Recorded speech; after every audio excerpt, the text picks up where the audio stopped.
Hello students. आज हम लोग क्लास 12th का जो हमारा कूलम्ब्स लॉ लास्ट वीडियो में हमने डिस्कस किया था, तो कूलम्ब्स लॉ का जो वेक्टर फॉर्म था, वेक्टर फॉर्म के बारे में हम डिस्कस करेंगे। आज जो वेक्टर फॉर्म आपका था, तो उसमें जो है कूलम्ब्स लॉ के वेक्टर फॉर्म की हमको आवश्यकता क्यों पड़ी, इसकी जो है हमें क्यों आवश्यकता पड़ी, उसके बारे में थोड़ा सा डिस्कस कर लेंगे। और इस वीडियो में हम आज जो है सुपर पोजिशन ऑफ जो है चार्जेस फोर्सेस के बारे में डिस्कस करेंगे, यानी मल्टीपल चार्जेस के जो बाई जो है फोर्स क्या क्रिएट होता है उसके बारे में डिस्कस करेंगे।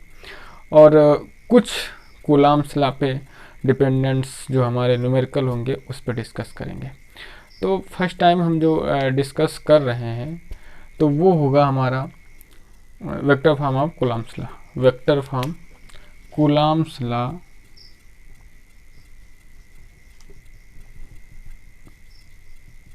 इन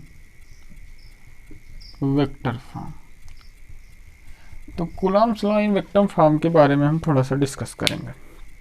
वेक्टर फॉर्म जो क्या होती है, वेक्टर क्या होता है। देखो, ये वेक्टर जो हमारी फिजिक्स में क्वांटिटी वो होती हैं, क्वांटिटी या बोल सकते हो आप की जो प्रॉपर्टीज़ होती हैं फिजिक्स के अंदर। तो टू टाइप्स, एक वेक्टर क्वांटिटीज़ होती है और एक स्केलर क्वांटिटीज़ होती है। अब वेक्टर क्वांटिटीज जो होती है यानी जिसमें डायरेक्शन और मैग्नीट्यूड बोथ प्रेजेंट होते हैं, और जो दूसरी हमारे पास स्केलर क्वांटिटी होती है, तो स्केलर क्वांटिटी में हमको डिनोट करने के लिए सिर्फ मैग्नीट्यूड की ही नीडिंग यानी आवश्यकता होती है। यहाँ पे जो हम लोग आज डिस्कस करेंगे वो होगा Coulomb's law in vector form में। तो इसके लिए हमने लास्ट वीडियो में डिस्कस किया था कूलम्ब्स लॉ के बारे में। तो कूलम्ब्स लॉ का जो फार्मूला था, यानी जो हमने वहाँ पे फोर्स के बारे में डिस्कस किया था बिटवीन टू चार्जेस, तो वहाँ पे जो फार्मूला निकल के आया था फोर्स का, F इज इक्वल टू 1/4πε0। ये हम वैक्यूम की बात कर रहे हैं या फ्री स्पेस की बात कर रहे हैं, एयर की बात कर रहे हैं, और Q1 Q2 upon R square, where Q1 Q2 is the charges and R is the distance between two charges. F is the force, but ये मैग्नीट्यूड था, नॉट फॉर स्केलर क्वांटिटी। यहाँ पे हमें ये तो पता है कि फोर्स स्केलर क्वांटिटी होती है, बट ये स्केलर क्वांटिटी में इसको हमने राइट नहीं किया था, इस मैग्नीट्यूड लिखा हुआ था। फोर्स की एग्जैक्ट वैल्यू क्या थी, तो उसके लिए हमको ये पता होना चाहिए कि जो फोर्स होता है वो हमारा स्केलर क्वांटिटी होता है, और इसके लिए हमको डायरेक्शन की भी जो क्या होगी आवश्यकता होगी। तो हमको कूलम्ब्स लॉ की वेक्टर फॉर्म की आवश्यकता इस वजह से हुई कि जो फोर्स था अगर सिर्फ सिंगल प्लेन में होता तो जो वहाँ पे कोई दिक्कत ना होती। यानी सपोज हमारे जो चार्जेस हैं वो इस प्लेन पे रखे होते, यानी इस बोर्ड पे रखे होते, तो हम आसानी से उसकी डायरेक्शन, हमें डायरेक्शन ना निकालनी पड़ती या कोई आवश्यकता ना होती। लेकिन हमें दिक्कत तब होती जब ये फोर्स एक मान लो एक प्लेन में रखा हुआ, दूसरा यहाँ पे कहीं पर रखा होता, तो दिक्कत हो जाती, क्योंकि यहाँ पे जो ये तुम्हारा चार्जेस होता वो 3D में रखा हुआ था, यानी x में भी कुछ था, y में भी कुछ था, z में भी था कुछ था। यानी जो एक्सिस होते हैं वो मतलब 3 प्रकार के आपके जो है एक्सिस होते हैं। तो यहाँ पे जो फोर्स ये लगा वो हमारा सिर्फ एक प्लेन की बात कर रहा था, यानी सिंगल प्लेन। अब हमको जो डिस्कस करना था यहाँ पे, वो डिस्कस करना था कि अगर हमारे पास एक्स वाई जेड यानी 3 प्लेन में हो, वहाँ पे जो है हमारा फोर्स कैसे फाइंड करेंगे और वहाँ पे कोई दिक्कत ना हो। इस वजह से हमको वेक्टर फॉर्म की क्या हुई, आवश्यकता हुई। अब वेक्टर फॉर्म के लिए हम सबसे पहले सुपर पोजिशन हम यहाँ पर जो है पोजीशन वेक्टर के बारे में डिस्कस कर लेंगे। पोजीशन वेक्टर क्या होता है, यानी यहाँ पे देखिएगा, सपोज मेरे पास कोई एक पॉइंट है यहाँ पे और आपका ये वर्जिन है, वर्जिन से इसका पोजीशन वेक्टर पूछते हैं। तो पोजीशन वेक्टर के लिए इस पॉइंट सपोज ए है, तो इसका पोजीशन वेक्टर हम r1 मान लेते हैं, यानी ओ से इसका पोजीशन वेक्टर क्या है, r1 है। हमारे पास सेकेंड पॉइंट जो है सपोज बी है, तो इसका पोजीशन वेक्टर हम r2 मान लेते हैं बिटवीन ए एंड बी। तो इनका जो पोजीशन वेक्टर होगा वो अब डायरेक्शन पर डिपेंड करेगा कि ए की तरफ हमको पोजीशन निकालना है कि बी की तरफ निकालना है। अगर हमको ए की तरफ निकालना होगा तो यहाँ पे हम लोग यहाँ पे जब ए की तरफ निकालते हैं तो यहाँ पे देखो क्या होता है, इसका वेक्टर हम यहाँ पे लिख देते हैं r12, R12 और जब इधर की तरफ निकालते हैं तो इसको लिख देते हैं R21। यानी ये हम डिपेंड इस चीज़ पे करता है कि आप वेक्टर जो निकाल रहे हो, यानी जो भी पोजीशन वेक्टर निकाल रहे हो, किस डायरेक्शन में आप इसको फाइंड कर रहे हो। यहाँ पे हम वही फाइंड करेंगे कि सपोज मेरे पास दो चार्जेस हैं, जो कूलम्ब्स लॉ है उसको वेक्टर फॉर्म में डिस्कस करने के लिए हमारे पास जो चार्जेस होने चाहिए वो दो चार्जेस होने चाहिए। हमारा एक चार्जेस यहाँ पे Q1 है, ये हमारा चार्जेस Q2 है। यानी Q1 and Q2 both charges, Q1 का जो पोजीशन वेक्टर है वो यहाँ से R1 है और जो Q2 का पोजीशन वेक्टर है वो R2 है। अब ये दोनों सेम क्वांटिटी नहीं लाइक चार्जेस हैं, तो लाइक चार्जेस हैं तो एक दूसरे को क्या करेंगे, रिपेल करेंगे। अब रिपेल करेंगे तो Q1 जो होगा Q2 पर एक फोर्स क्रिएट करेगा और वो फोर्स की डायरेक्शन अपोजिट होगी, जो हमारी जो लाइन होती है उस अलोंग लाइन के क्या होगी, अपोजिट होगी। और जो Q2 इस Q1 पे एक फोर्स करेगा वो जो है इसके अपोजिट होगी। अब Q1 जो Q2 पे फोर्स क्रिएट कर रहा, इस फोर्स का हम एक नाम दे देते हैं। इस फोर्स का नाम किस पे क्रिएट हो रहा, 2 पर बाई 1, तो इसका नाम हो गया F21। और इसका नाम दे देते हैं, इस पे किस पे क्रिएट हो रहा, 1 पे, और कौन क्रिएट कर रहा, 2। अब ये देखिएगा ये स्केल वो वेक्टर क्वांटिटी है तो यहाँ पे हम वेक्टर लगा दें, क्योंकि इसमें डायरेक्शन भी हम क्या कर रहे हैं, दिखा रहे हैं। अब ये देखिएगा इनके बिटवीन की जो डिस्टेंस है, ऐसे जब हम फोर्स यहाँ पे फाइंड कर रहे होंगे 2 1 पे, तो डायरेक्शन हम ऐसे ले रहे होंगे, ऐसे, यानी 1 से 2, तो इसकी जो डायरेक्शन हो जाएगी, सॉरी 2 से 1 डायरेक्शन हम ये ले लेते हैं 2 से 1।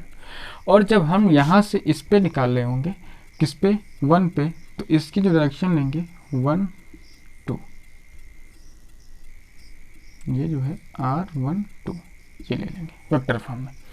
तो ये डायरेक्शन हमने फाइंड कर ली और ये जो है हमने यहाँ पे क्या निकाल लिया, ये पोजीशन वेक्टर निकाल लिया। अब डायरेक्शन निकालने के बाद हम पोजीशन वेक्टर निकाल लेते हैं।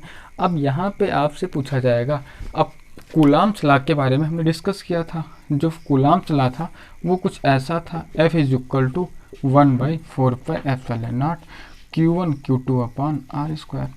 बट F क्या था, वहाँ मैग्नीट्यूड था। तो यहाँ पे F क्या होगा, F हम पहले 1, यानी जो 2 पे F फोर्स लग रहा है यहाँ पे, फोर्स 2 पे बाई 1, तो वो हम पहले फाइंड कर लेते हैं। और याद रहे ये हमारी वेक्टर क्वांटिटी है, तो वेक्टर क्वांटिटी पे हम क्या करेंगे, यहाँ पे वेक्टर लगा देंगे, एक साइन जो होता है। और इसका फार्मूला 1/4πε0, ये तो कांस्टेंट था, तो ये कांस्टेंट था तो नो प्रॉब्लम, आप कांस्टेंट को ऐसे राइट कर देंगे। Q1 Q2, तो ये तो Q1 Q2 मैग्नीट्यूड, क्योंकि ना Q1 की कोई डायरेक्शन होती है ना Q2 की, क्योंकि ये स्केलर क्वांटिटी होती है। R की बात जब करेंगे तो R is the position vector. तो पोजीशन वेक्टर का कौन सा कहाँ पे हम देख रहे थे, यहाँ ये Q2 था, ये Q1 था। फोर्स किस पे निकालना है, 2 से 1, तो कौन सा ले लेंगे, 2 से 1, यानी हम यहाँ पे लिख देंगे R12। ये मैग्नीट्यूड होता है, इसका स्क्वायर लगा देते हैं यहाँ पे। और डायरेक्शन अब हमको यहाँ पे लिखनी पड़ेगी, डायरेक्शन कौन सी है, 2 से 1, यानी R21। और ये जो है डायरेक्शन को डिनोट करता है, जिसको आप कैप बोलते हैं। फर्स्ट ईयर में यानी क्लास 11th में इसको डिस्कस किया गया था कि ये कौन सा, इसको हम यूनिट वेक्टर बोलते हैं जिसकी वैल्यू 1 होती है। तो ये इक्वेशन नंबर 1 मान लेते हैं। देन अगेन F12 जब फाइंड करेंगे तो आपका आ जाएगा 1/4πε0 Q1 Q2/, और यहाँ पे क्या हो जाएगा R12², और जो डायरेक्शन लिखी जाएगी R12, इक्वेशन नंबर 2। और यहाँ पे भी हम, अब ये जो आपने लिखा यहाँ पे, ये आपका जो फोर्स निकला वो सेकंड चार्ज पे बाई 1, यानी सेकंड चार्ज पे बाई 1 निकला। और जो हमने यहाँ पे निकाला वो फर्स्ट चार्ज पे बाई 2 निकला। क्या निकला, फोर्स निकला। ये फोर्स हो गया। अब ये एक वेक्टर फॉर्म में लिखा हुआ है, R21 जो है वो मैग्नीट्यूड है। हम यहाँ पे अगर R12 और R21 की वैल्यू फाइंड करें तो आसानी से फाइंड कर सकते हैं। हमने एक ट्रायंगल लॉ पढ़ा था फर्स्ट ईयर यानी क्लास 11th में, वहाँ पे वेक्टर को सम यानी जो वेक्टर होते थे उनको सम करने की या ऐड करने की एक जो है तुमको एक रूल बताया गया था वहाँ पे, और उसमें से एक रूल ट्रायंगल रूल था। ट्रायंगल रूल के हिसाब से यहाँ पे क्या हो जाएगा, अगर आप इसको ऐड करते हो यानी हमको ये वैल्यू निकालनी है R12 की, तो R12 की वैल्यू कैसे निकालेंगे, देखिएगा R2 और इधर की तरफ जा रहे हैं प्लस R12, ये एरो लगाएंगे R12, वो इक्वल होगा किसके, R1 के। तो हमको निकालना R12 था, तो ये निकल के आएगा R1 माइनस R2। सेम अगर आप R21 निकालोगे तो वो क्या निकलेगा, R2 माइनस R1। ये आपके जो है पोजीशन वेक्टर आते हैं। आर कैप की वैल्यू कैसे निकालते हैं, आर कैप जो था ये वहाँ पे हमने क्लास 11th में इसकी भी वैल्यू पढ़ी थी। तो R12 का कैप जब निकालते हैं तो यहाँ पे वेक्टर एंड मार्ट, मार्ट का मतलब मैग्नीट्यूड, यानी उस वेक्टर का हमें मेन वैल्यू रखनी होती है और उसी का मैग्नीट्यूड अपन में रखना होता है, ये निकाल के लाता है कैप। तो ये हो गया आपका इसकी वैल्यू, और ये हो गई R21 और R12 इसकी वैल्यू। अभी इस पे एक हम न्यूमेरिकल भी देख लेंगे। फिलहाल ये आपका वेक्टर फॉर्म है किसका, ये वेक्टर फॉर्म है कूलम्ब्स लॉ का। अब ये भी एक अगर न्यूटन का थर्ड लॉ अगर हम लोग यहाँ पे देख लें तो न्यूटन का जो थर्ड लॉ था उसके अकॉर्डिंग ये जो F21 है वो इक्वल होगा F-12 के। जो फोर्स इस पे क्रिएट हो रहा, जो फोर्स इस पे क्रिएट हो रहा वो इक्वल फोर्सेस हैं, बट इनकी डायरेक्शन जो है वो क्या होती है, वो चेंज होती है। यानी हम इसको ये भी राइट कर सकते हैं कि फोर्स इसका मैग्नीट्यूड एंड इसका मैग्नीट्यूड आल्सो इक्वल, ये इक्वल होंगे। रीज़न क्योंकि मैग्नीट्यूड में हमको क्या स्केलर क्वांटिटी हो या वेक्टर क्वांटिटी हो वो डिपेंड नहीं करता, मैग्नीट्यूड में हमको सिर्फ उसका मैग्नीट्यूड ही लिखना होता है, साइन से मतलब नहीं होता है। तो ये हो गया Coulomb's law in vector form. अब इस पे हम एक छोटा सा न्यूमेरिकल देखेंगे और उसके बाद हम फिर नेक्स्ट यानी सुपरपोजिशन ऑफ चार्ज या सुपरपोजिशन ऑफ कूलम्ब्स लॉ की देखेंगे, और यह हम जो है इसके बारे में थोड़ा सा एक न्यूमेरिकल डिस्कस कर लेते हैं।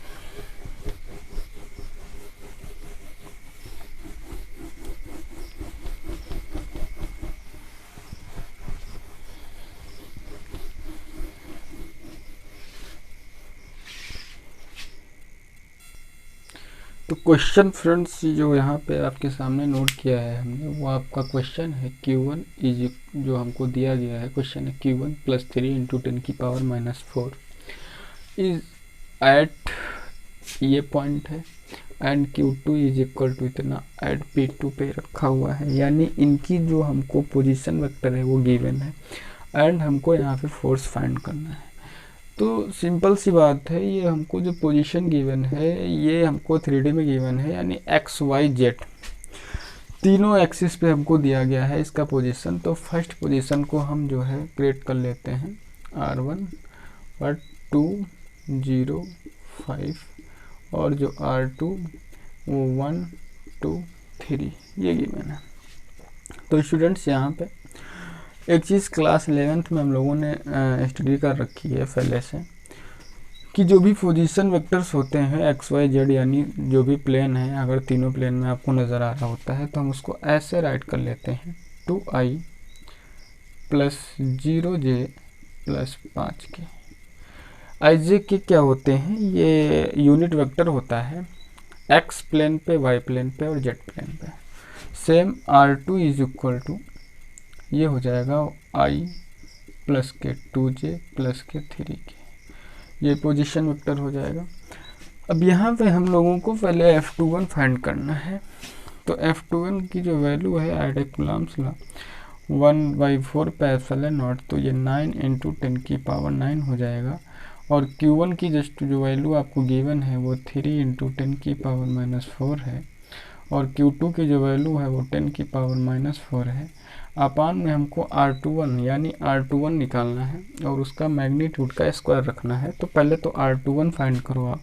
तो देखो यहाँ पे एक चीज़ और हम कर लेंगे, उसके बाद मैग्नीट्यूड रखेंगे। इसका R21 जो कैब लिखा हुआ है, अभी जो जस्ट मिनट कुछ पहले हमने इसको बताया था कि इसको आप लिख सकते हो, यानी कि इसको R21 कैब को R21 वेक्टर अपॉन R21 इसका मैग्नीट्यूड, तो यहाँ पे वैसे ही लिख दोगे, ये नीचे R21 है स्क्वायर, इसको लिख दोगे R21 vector upon R21 magnitude.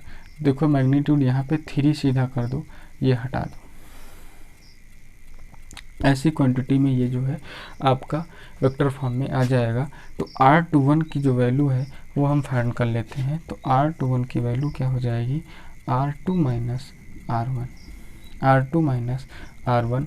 तो R2 की जो वैल्यू है वो है I2j, तो यहाँ पे वैल्यू लिख लेते हैं I2j 3k और माइनस 2I 0j प्लस के 5k, ये वैल्यू हमने राइट कर ली यहाँ पे। तो अब I माइनस 2I करोगे तो माइनस के I आएगा, 2j से माइनस 0 करोगे तो प्लस के 2j आएगा, और 3k से माइनस 5k करोगे तो 2k आएगा।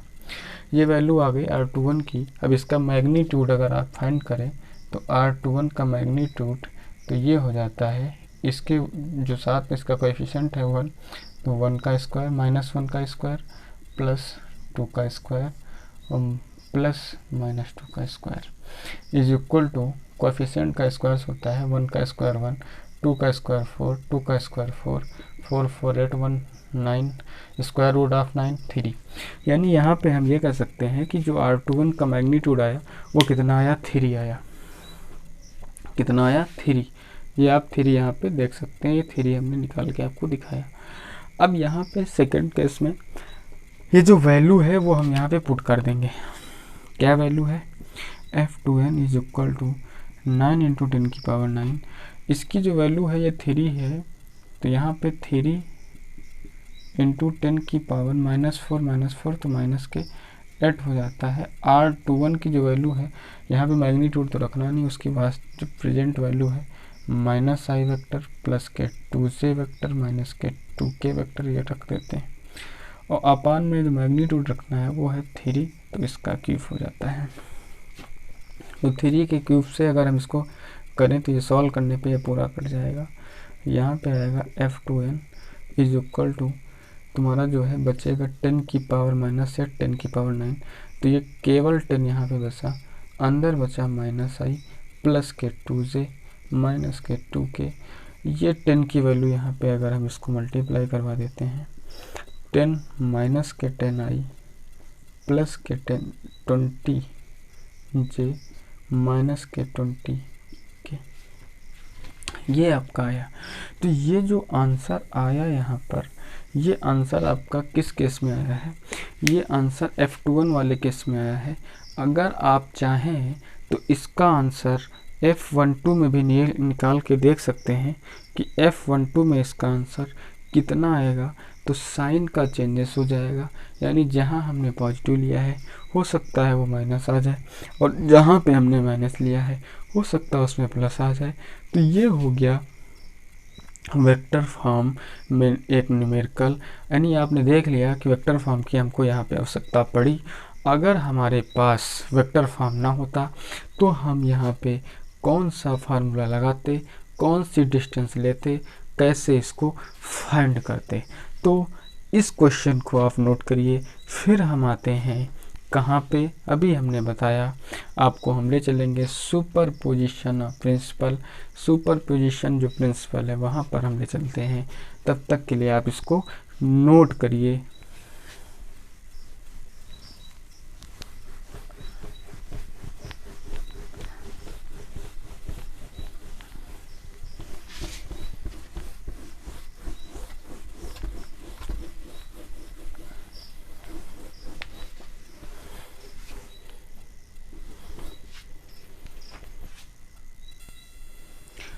सुपरपोजिशन प्रिंसिपल जो है वो, इसको हम लोग फोर्स बिटवीन मल्टीपल चार्जेस भी बोल सकते हैं। यहाँ पे देखो आपको दिया गया है कि द टोटल, यानी यहाँ पे हमने इसके डिफाइन कर दिया। ये प्रिंसिपल क्या कहता है, उसमें लिखा हुआ है द टोटल फोर्स यानी given charges is the vector sum of forces exerted on it due to all other charges.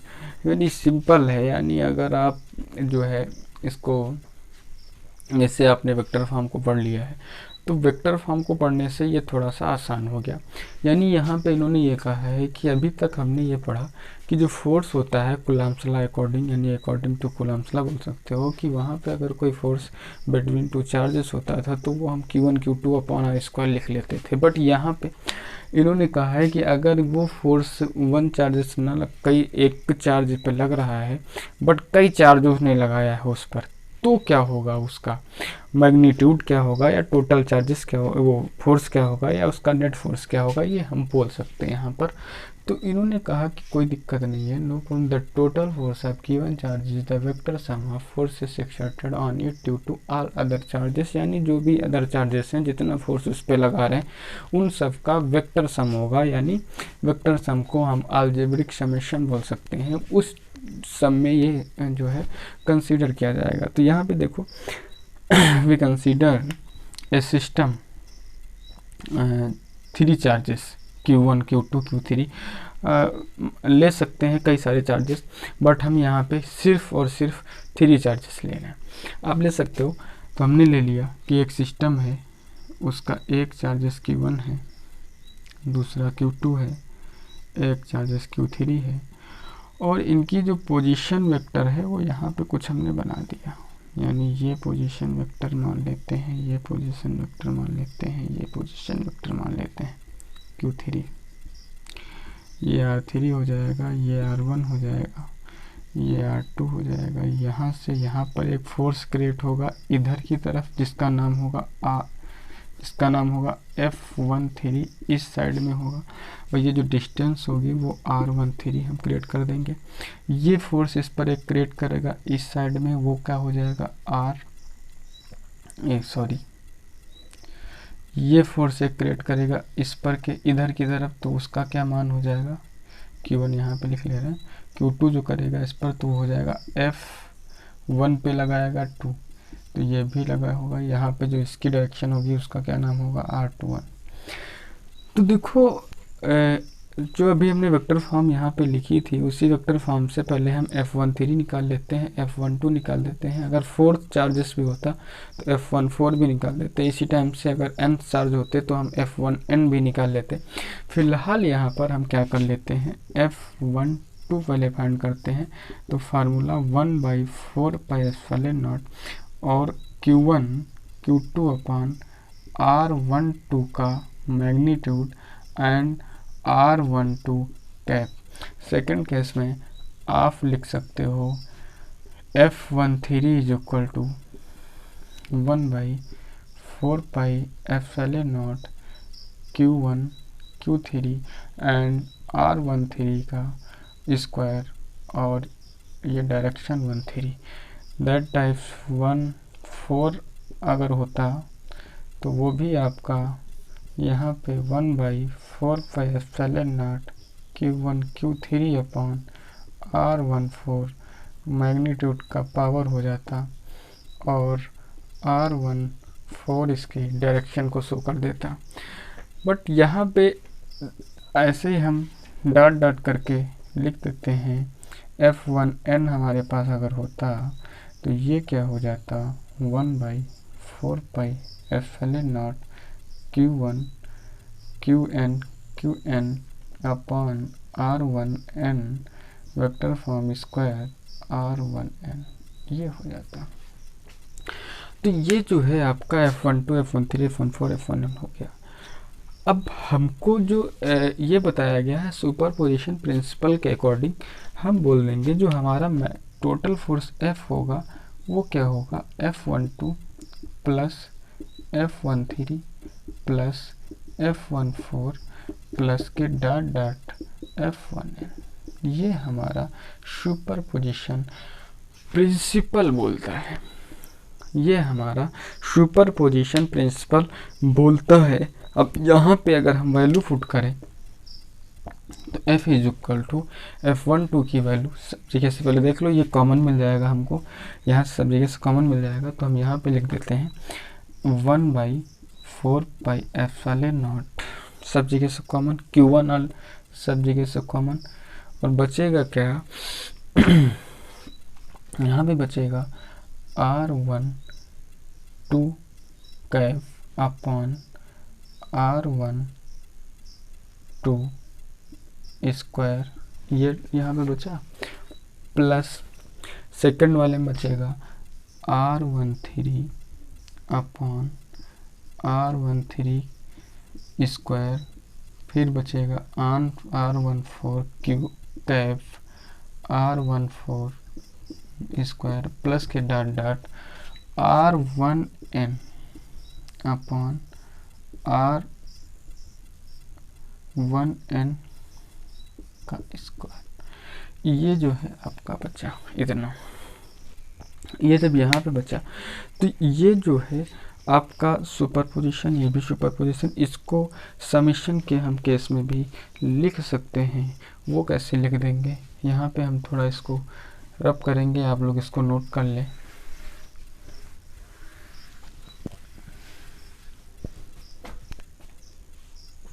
Summation के केस में इसको लिखेंगे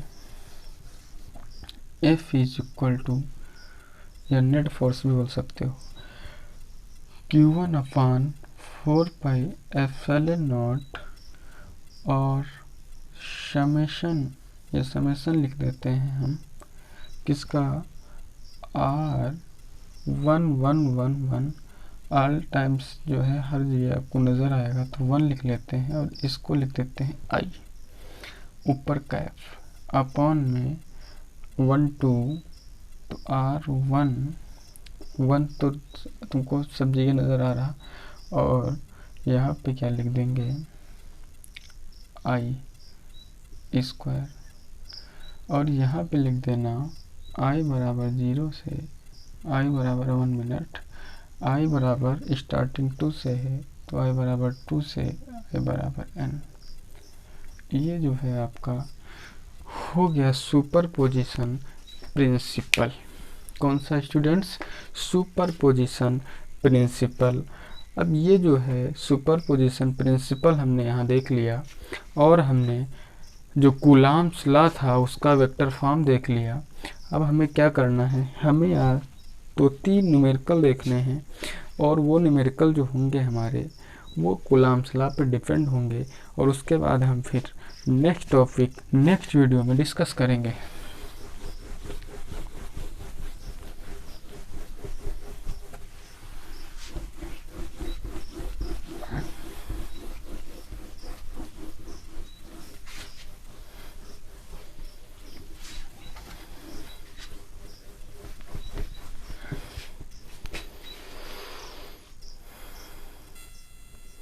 फर्स्ट क्वेश्चन है, one charge of 2 coulomb is 1.5 meter away from a -3.0 charge. Determine the charge force the exert of in each other. यह आपको question यहाँ पे show कर दिया गया है। इस क्वेश्चन का हमें आंसर फाइंड करना है। यहाँ पे दे गया तुमको कि 1 चार्जेस है 2 माइक्रो कूलम, 2 कूलम, तो एक हमने जो है 2 कूलम का चार्ज यहाँ पे शो कर दिया, and second charge is equal to -3, then second charge is -3। हम यहाँ पे फोर्स हमको फाइंड करना है, ये माइनस है ये प्लस है, तो चार्ज अट्रैक्शन का होगा या फोर्स अट्रैक्शन का होगा, क्योंकि ये जो है अनलाइक चार्जेस हैं। तो हमने ये पढ़ रखा है कि अनलाइक चार्जेस जो होते हैं वो एक दूसरे को क्या करते हैं, अट्रैक्ट करते हैं। सो जो फोर्स होगा यानी A point and B point between distance 1.5 meter,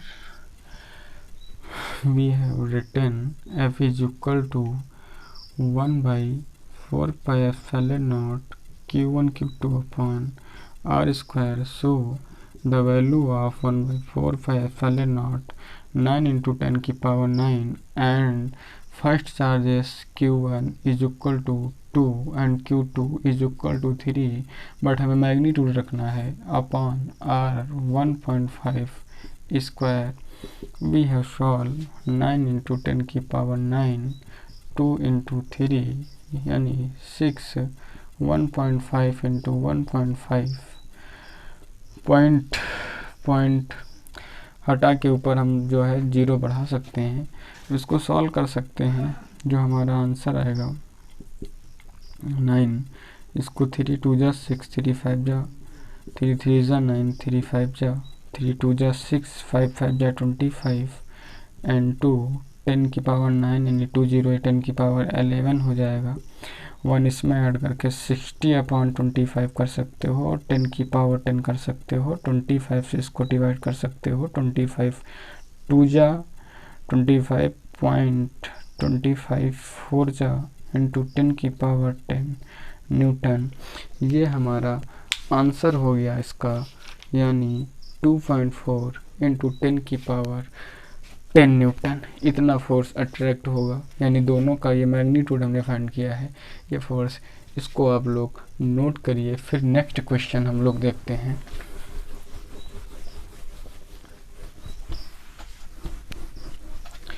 next question आपका है, क्वेश्चन सेकंड आपका है, how far apart are two charges, one of magnitude 3 microcoulomb and the other of magnitude 5 microcoulomb, the force between in them is 20 newtons. तो आपको यहाँ पे जो find करना है वो फाइंड करनी है डिस्टेंस बिटवीन टू चार्जेस। तो आपको जो चार्जेस गिवन है वो first charges and second charges, first charges 3 microcoulomb and second charges 5 microcoulomb.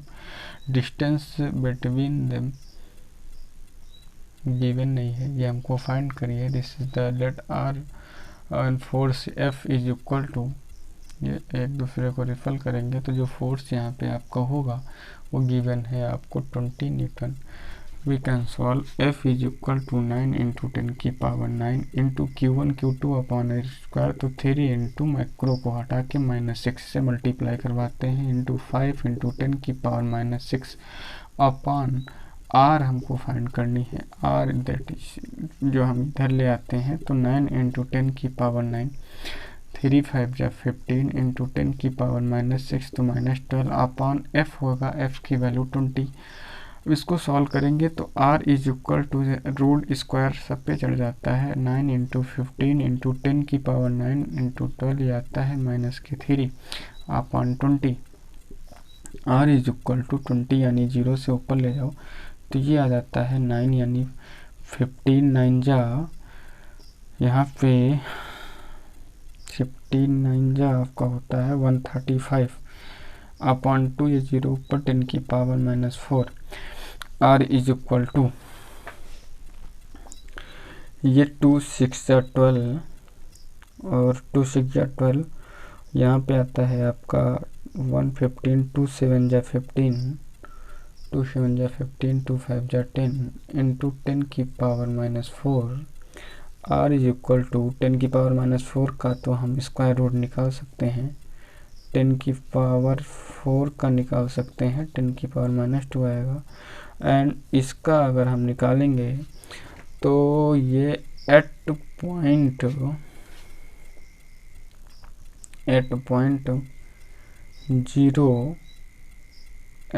0 निकाल लेते हैं, 67.5 का स्क्वायर रूट तो इधर से कर लेते हैं तो ये होगा आपका पॉइंट के आगे 0 लिख लेते हैं, ये इधर 8 8 जा 64, 7 से 4 3 सेपरेट किया प्लस 8 ऐड हो गए तो 16 हो गया। ये 50 पॉइंट लेगा। यहाँ पे जो है 350 है तो 2 टाइम्स यानी 2 2 2 जा 4, 2 6 जा 12, 2 1 जा 2, 1 3 8.2 समथिंग आ जाएगा आपका। तो 8.2 इंटू 10 की पावर -2, इसको हम लिख सकते हैं 0.082 मीटर, ये भी मीटर, यानी इसको सॉल्व करने पे आंसर आ जाएगा 0.082 मीटर, 0.082 मीटर। ये हुई आपका क्वेश्चन। 0.082 मीटर। लास्ट नहीं होगा ये, थर्ड क्वेश्चन, उसके बाद एक क्वेश्चन और फाइंड करेंगे, उसके बाद फिर हम इस वीडियो में जो है इन करते हैं और नेक्स्ट वीडियो देखेंगे। अभी तक जो हम डिस्कस कर रहे थे वो कूलम्ब्स लॉ एंड चार्ज के बारे में डिस्कस हो रहा था। फिर हम नेक्स्ट वीडियो में इलेक्ट्रिक फील्ड्स में चले जाएंगे और इलेक्ट्रिक फील्ड्स लाइन के बारे में भी डिस्कस कर लेंगे। क्वेश्चन आपको गिवन है -6 microcoulomb charge exert an attractive force of 65 newton on a second charge that is 5 centimetre away, what is the magnitude of the second charges. ये आपको गिवन है क्वेश्चन। तो इसमें देखिएगा एक चार्ज आपको गिवन है और सेकंड चार्ज आपको जो है फाइंड करना है। तो सबसे पहले चीज़ -6 माइक्रोकूलम्ब चार्जेस है, तो यहाँ पे हमने Q1 इज इक्वल टू -6 माइक्रोकूलम्ब 10 की पावर -6 से मल्टीप्लाई करवा के इसको हम कूलम्ब में कर देते हैं। अट्रैक्टिव फोर्स है, कोई प्रॉब्लम नहीं है। 65 न्यूटन जो है फोर्स वो 65 न्यूटन का लग रहा है यहाँ पे।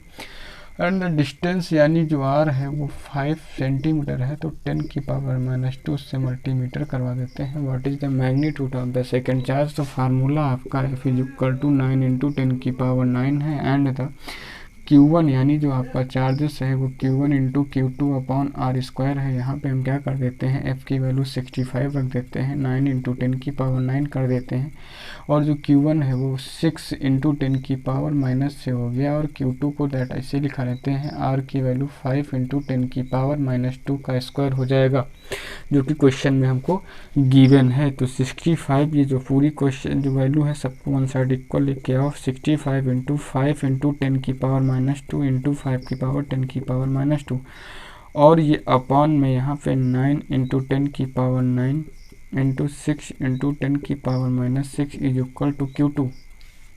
ये आ जाएगा आपका। और जैसे ये आएगा, अब यहाँ पे थोड़ा सा हम जो है इसको सॉल्व कर लेंगे। सॉल्व करने में 65 न्यूटन था, 65 न्यूटन था, तो ये 5 5 जा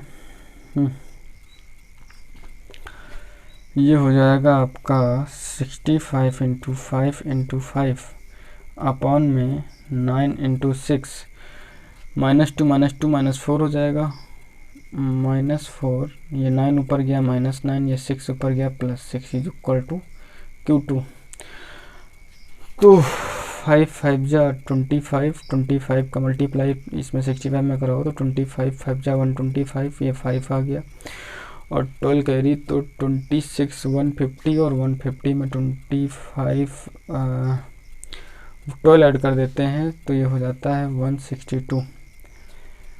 देख लेते हैं, 5 5 जा 25, 25 का 5 में मल्टीप्लाई तो 25 5 जा 125, 125 5 12 कैरी आया तो 25 6 जा 150, 150 में हमने कितना 12 ऐड कर दिया तो ये 162 अपॉन 9 6 जा 54।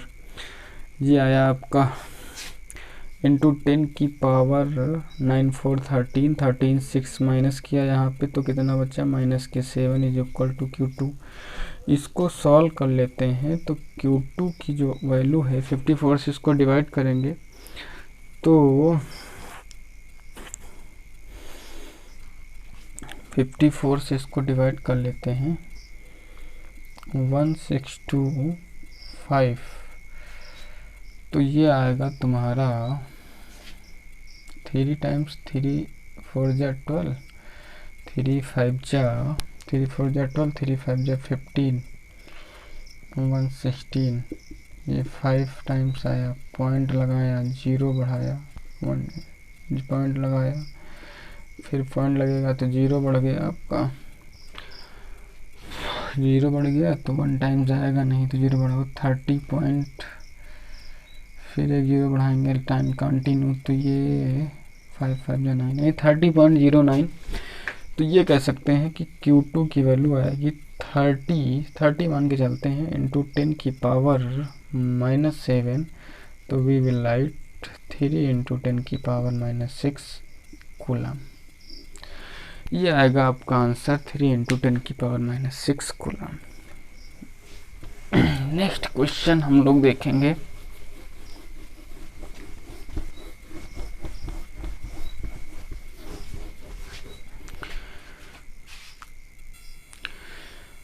फोर्थ क्वेश्चन है, if -80 microcoulomb charges is kept on the body then calculate to the number of electron, यानी टोटल नंबर ऑफ इलेक्ट्रॉन कितने हैं ये हमको कैलकुलेट करना है। ये क्वेश्चन थोड़ा सा डिफरेंस है, यानी ये क्वेश्चन हमने जो यहाँ पे उठाया वो क्वांटाइजेशन ऑफ चार्ज में एक फार्मूला हम लोगों ने पढ़ा था, Q is equal to n e, वहाँ से ये क्वेश्चन हमने वहाँ से इसको उठाया, यानी Q is equal to n e ये फार्मूला था। नंबर ऑफ इलेक्ट्रॉन पूछा गया है, -80 माइक्रोकूलम का क्वेश्चन दिया गया है आपको, तो Q is equal to -80 microcoulomb है, तो इसको आप -80 इंटू 10 की पावर -6 कूलम कर सकते हो, और E की वैल्यू -1.6 इंटू 10 की पावर -19 कूलम होती है। यहाँ पे दोनों वैल्यू पुट करो, क्योंकि -80 10 की पावर -6 n निकालना है नंबर ऑफ इलेक्ट्रॉन, ए की वैल्यू -1.6 इंटू 10 की पावर माइनस कूलम, तो n is equal to -80 into 10 की पावर -6 अपॉन 1 -0.6 इंटू 10 की पावर माइनस, इसको काटा, इससे पॉइंट हटने के बाद यहाँ 0 लगा, तो 16 5 जा एंड 0 यानी 50 इंटू 10 की पावर -6, 19 ऊपर जाएगा तो प्लस के 13, तो इसको लिख सकते हो 5 इंटू 10 की पावर 14 नंबर ऑफ इलेक्ट्रॉन, यानी ऑफ द बॉडी या जो भी आपके बॉडी पे इलेक्ट्रॉन होंगे, कैलकुलेट कर लिया हमने, 5 इंटू 10 की पावर 14 इलेक्ट्रॉन होंगे। तो ये जो आपका आज का ये सेशन हम आज जो है क्लोज कर लेते हैं। यहाँ पे हमने आज जो स्टडी किया उसमें आपको हमने बताया कि जो भी आपका कूलम्ब्स का लॉ था उसका वेक्टर फॉर्म क्या था, और यहाँ पे हमने जो डिस्कस किया वो डिस्कस किया हमने सुपरपोजिशन प्रिंसिपल के बारे में, और हमने उसी में बताया कि फोर्स बिटवीन मैनी चार्जेस, यानी जब कई सारे या मल्टीपल चार्जेस होते हैं तो फोर्स क्या होता है, उस पर डिफरेंस हमने न्यूमेरिकल देख लिए। और उसके बाद इस पे जो है लास्ट वीडियो में हमने जो डिस्कस किया था और इस वीडियो में जो हमने डिस्कस किया है वो आप उसको कायदे से देखें हैं। और इस लास्ट वीडियो देखने के लिए इस वीडियो में हमारी लिंक है, उस लिंक पे क्लिक करिएगा तो आपको लास्ट और फर्स्ट यानी इसके पहले वाला और उसके पहले वाला वीडियो आपको मिल जाएगा। और आप जो है हमारे चैनल को सब्सक्राइब करें और इसको जो है काफ़ी दूर दूर तक शेयर करें। हम कोशिश करेंगे कि बेहतर से बेहतर वीडियो अपलोड करें। अभी ये हमारी कंटिन्यू जर्नी स्टार्ट हुई है, अब आप लोगों की सहायता होगी, आप लोगों की जो हेल्प होगी, तो उससे हम इस जर्नी को कंटिन्यू रखेंगे। और हम ये आपसे आशा भी करते हैं, आई होप कि आप लोग हमारे वीडियो से संतुष्ट होंगे और इसको शेयर करेंगे और आप लोगों का जो है सहयोग हमको मिलेगा, यानी आप लोग हमारी हेल्प करेंगे। फिर टिल नाइट, बाय बाय।